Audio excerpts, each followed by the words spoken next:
In the run-up to the general elections of 2014, Narendra Modi promised to transform India if voted to power. His promise of minimum government and maximum governance caught the imagination of a severely bruised India Inc. Modi's emphasis on economic development and reforms won him the support of industry and the middle class. 100 days on, the Prime Minister is coining new slogans and launching new missions.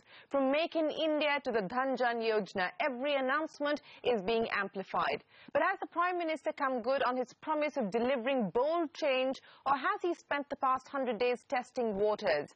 CNBC TV 18 conducted a survey of CEOs and market experts to gauge the mood across boardrooms and brokerages.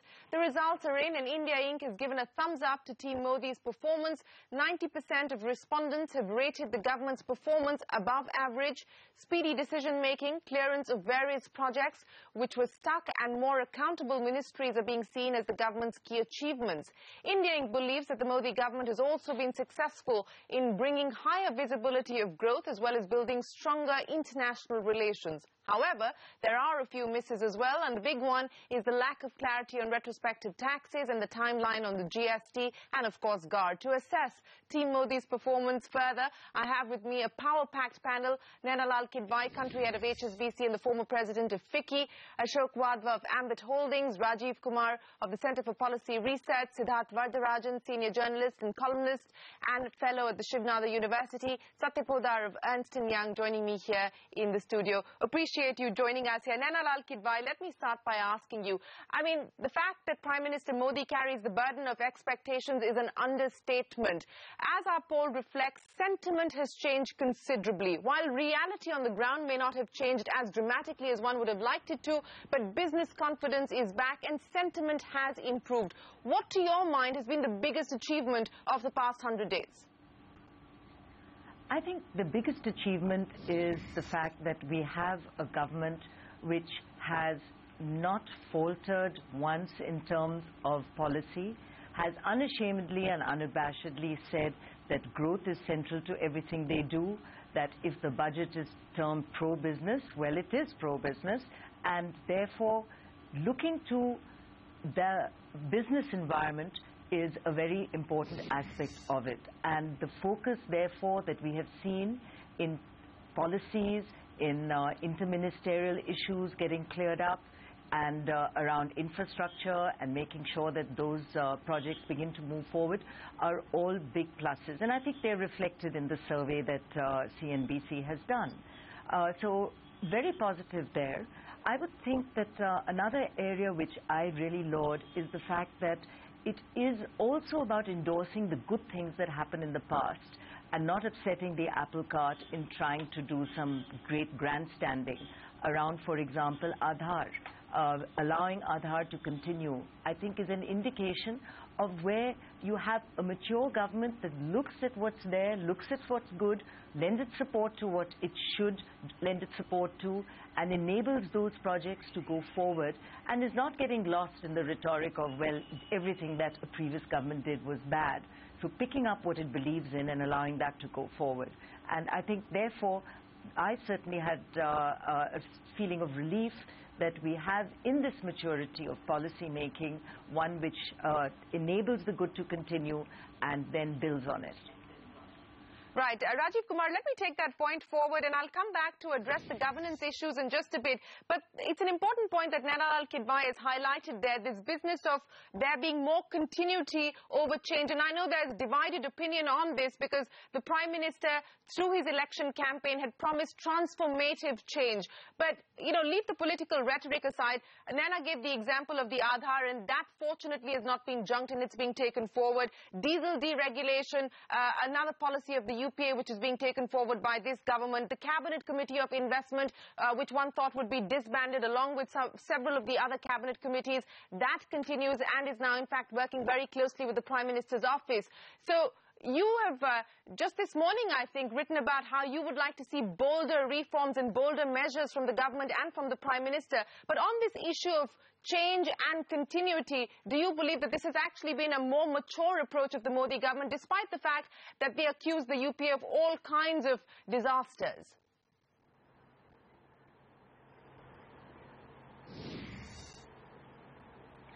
Shereen, yes and no. Continuity is all very well, but continuity, when it becomes a substitute for inertia and lack of innovative reforms, is something that we don't really want.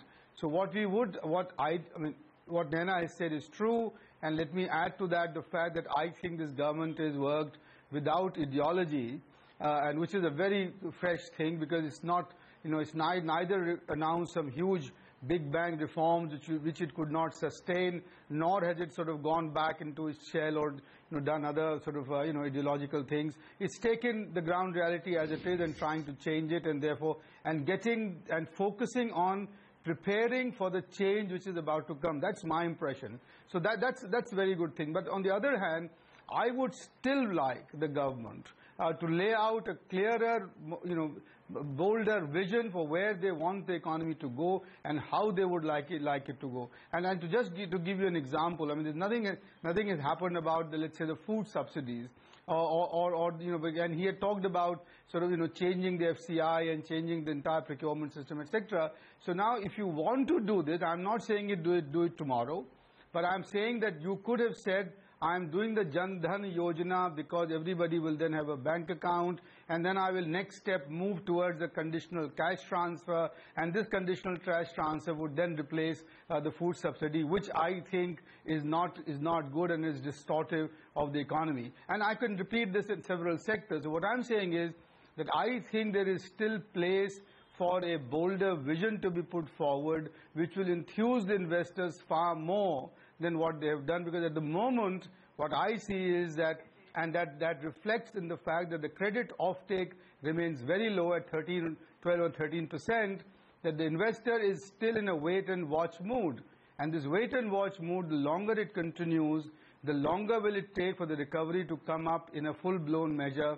And what you will get is tepid growth of 5.5%, and God forbid, but if we persist with this for 2 or 3 years, then we are in deep trouble, because that is what we were in pretty much before the elections. So I am saying, fair point. Let me get Ashok Wadhwa in on the points that you've raised, because there are several interesting ones there. Ashok Wadhwa, this change and continuity argument, Rajiv Kumar, stressing on the fact that it perhaps is also a reflection of the lack of ideas and perhaps also a sense of inertia on the part of the government. I don't know whether you agree or not. I'm going to put that first question to you. But on the second question of investors adopting a wait-and-watch approach, as far as FIIs are concerned, it hasn't been a wait-and-watch approach. The deluge of foreign inflows into the equity markets continues. But as far as FDI is concerned, the approach has been, and we have to admit, a much more measured one. And when it comes to reforms, when it comes to liberalization, especially related to foreign direct investment,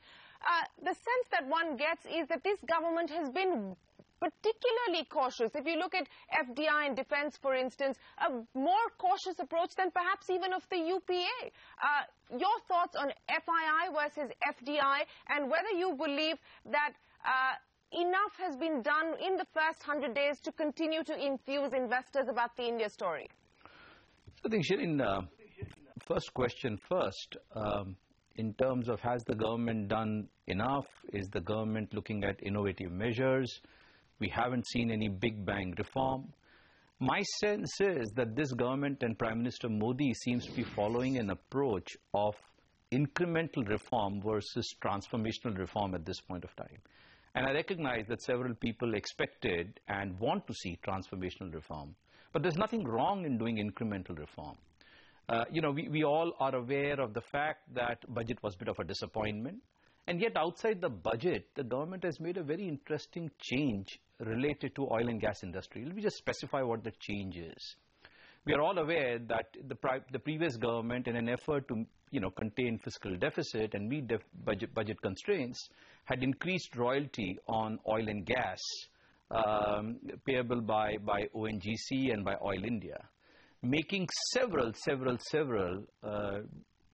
wells and development programs of ONGC and Oil India redundant, because with the increased royalty, the government, the companies just couldn't afford to spend more money given the revenue cost equation there.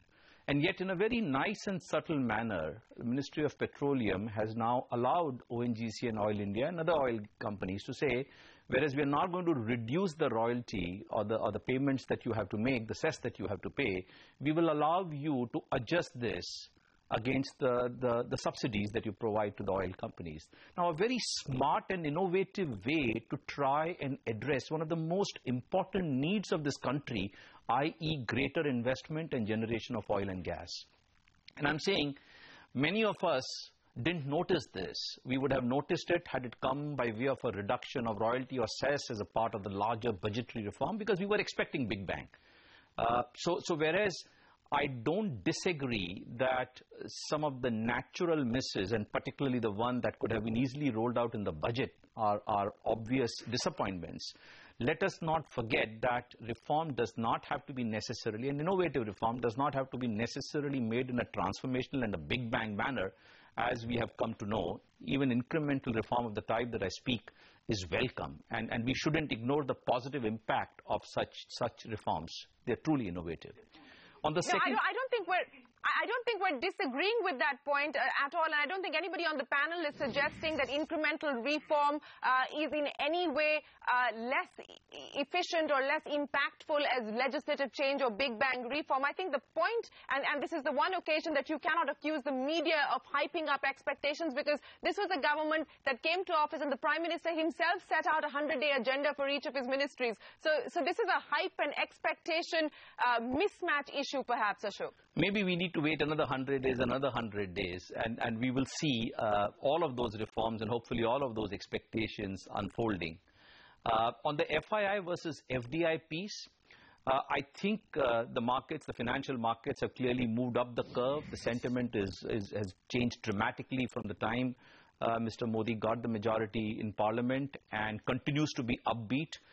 The markets continue to believe that growth will be achieved. Markets continue to believe that long-term India is both sustainable as well as a scalable story. But you're right, we haven't seen significant investment by way of FDI. I would argue we haven't even seen significant investment programs by our own domestic entrepreneurs and businessmen. And as Rajiv said, I agree with him, that unless we kickstart the investment cycle, and soon, because with 2 or 3 years of relatively slow growth, we can't afford to have a slow start to our growth story now. And I think both FDI, and I would argue with equal emphasis, domestic capital investment, needs to be provided significant incentive, significant encouragement, because without that, the very basis of victory, which is, more manufacturing and more jobs for that, would be questioned. And I would think that the government would be well advised to put lots of emphasis on providing greater clarity, greater opportunity for FDI and domestic investment. Well, perhaps that is going to be the agenda as far as the next 100 days are concerned. But on that note, I am going to have to take our first break here on this special discussion. When we return, Siddharth Varadarajan and Satya Poddar weigh in on the 100-day performance of the Modi administration. Stay with us.